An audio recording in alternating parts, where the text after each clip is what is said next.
बच्चा party, this is your SST educator Ujjwala पुंज and मैं आप सभी लोगों का स्वागत करती हूँ आज की हमारी इस क्लास में, जहां पर हम लास्ट टॉपिक वाटर रिसोर्सेज का पढ़ने जा रहे हैं, जो कि है bamboo drip irrigation system.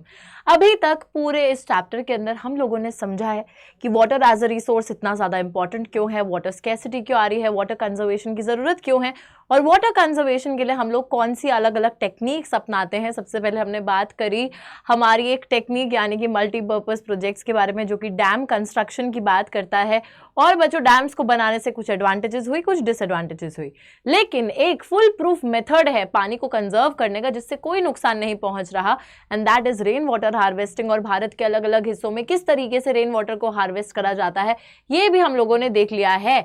But अभी एक लास्ट चीज जो कि हम देखने वाले हैं, एक बहुत ही यूनिक तरीका जिसके थ्रू पानी को एक तरीके से यूटिलाइज करा जा रहा है, कंजर्व करा जा रहा है और पौधों तक पहुंचाया जा रहा है।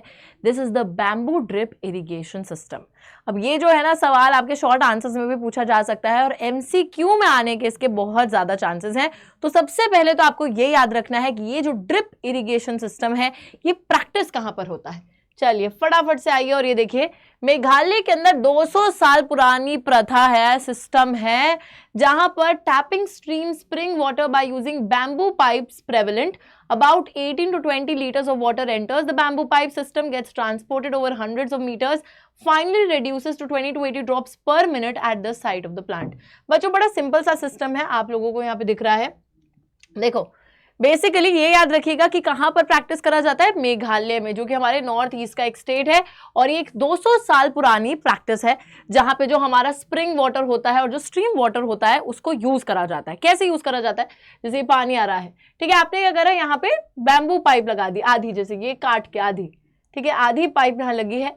इस पाइप से आपने एक और पाइप को जोड़ दिया, फिर इस पाइप से आपने एक और पाइप को जोड़ दिया, ठीक है। ऐसे करके पाइप से यहाँ से पानी बहेगा, फिर इधर से पानी, देखो इन्होंने ऐसे इसको फिक्स कर दिया, तो इधर से इधर डाइवर्जन हो रहा है, इधर डाइवर्जन डाइवर्जन, और लास्ट में आते आते जो पाइप है उसमें छोटे छोटे से ऐसे छेद कर दिए हैं ताकि पानी उन पर्टिकुलर होल से नीचे जो है प्लांट तक गिर जाए, छोटे छोटे ड्रॉपलेट्स के फॉर्म में। तभी इसको ड्रिप इरिगेशन बोला जा रहा है, ठीक है। लेकिन होता क्या है कि इसमें चलो एटलीस्ट हम स्ट्रीम और स्प्रिंग वाटर का इस्तेमाल तो कर रहे हैं, बट वो कहीं ना कहीं पानी का लॉस रास्ते में बहुत ज्यादा हो जाता है कि यहाँ से अब पूरा इधर नहीं जाता, थोड़ा सा बह जाता है, फिर इधर से भी इधर डाइवर्ट हो रहा है तो थोड़ा सा डाइवर्ट होगा, बाकी बह जाएगा, तो वाटर लॉस काफी हो जाता है एंड में। जब तक जैसे देखो 18 से 20 लीटर पानी मेन चैनल से एंटर कर रहा है, लेकिन एंड में प्लांट तक पहुंचते पहुंचते 20 से 80 ड्रॉपलेट्स पर मिनट जो है प्लांट को मिल पाती है।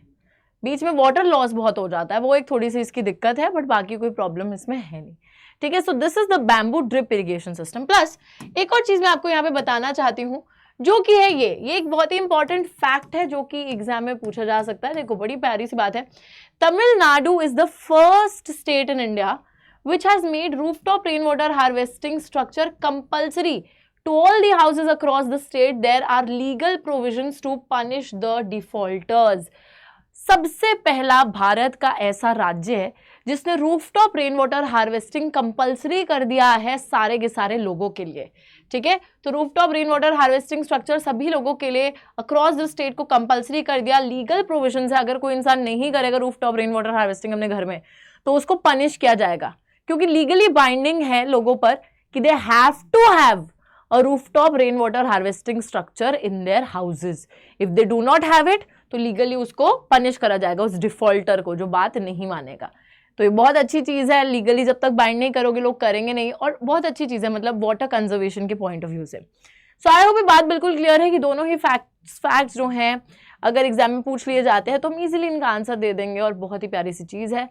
और यहाँ पर बच्चों इसी के साथ होता है आप लोगों का वाटर रिसोर्सेज का नन्हा मुन्ना सा छोटा मोटा सा चैप्टर कंप्लीट, जो कि काफ़ी ज़्यादा प्यारा है और काफ़ी इंपॉर्टेंट है एग्जाम पॉइंट ऑफ व्यू से। साइज में भी छोटा है, एग्जाम में भी इंपॉर्टेंट है, तो ये तो बहुत अच्छी बात है। अभी जो है इसकी एक और क्लास होगी जहाँ पर हम लोग एनसीईआरटी सॉल्यूशंस देखने वाले हैं। So I will meet you next time along with the NCERT solutions. तब तक के लिए take care and bye bye.